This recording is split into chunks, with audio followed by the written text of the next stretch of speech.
हैदराबाद के पुराने शहर में चंद्रायनगुट्टा पुलिस स्टेशन के इंस्पेक्टर प्रसाद वर्मा, डीआई मधुसूदन रेड्डी, डीएसआई गौस खान और क्राइम टीम ने बेहतरीन कारनामा अंजाम दिया। उन्होंने एक साल बाद 65 लोगों के मोबाइल फोन जो मिसिंग हो गए थे उन्हें जब्त किया और उन फोनों को जो फोन के असल मालिक हैं उनके हवाले किया गया।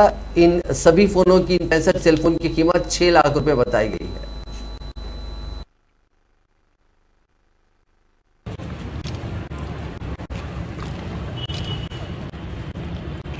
चांद्रायनगुट्टा पुलिस स्टेशन के लिमिट्स में पिछले 6 महीने से सेलफोन्स जो एप्लीकेशन आते उसमें चांद्रायनगुट्टा के इंस्पेक्टर प्रसाद वर्मा साहब और उनके डीआई मधुसूदन रेड्डी साहब, एसआई गौस और उनके क्राइम स्टाफ प्रशांत और प्रवीण बहुत हार्ड वर्क करे इसमें।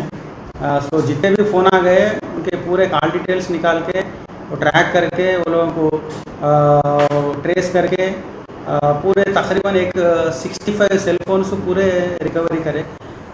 वो आज के दिन सब लोगों को जो पिटिशनर्स थे वो लोगों को सेलफोन पूरे हैंड ओवर करे, वो बहुत खुशी थे और चांद्रायनगुट्टा पुलिस को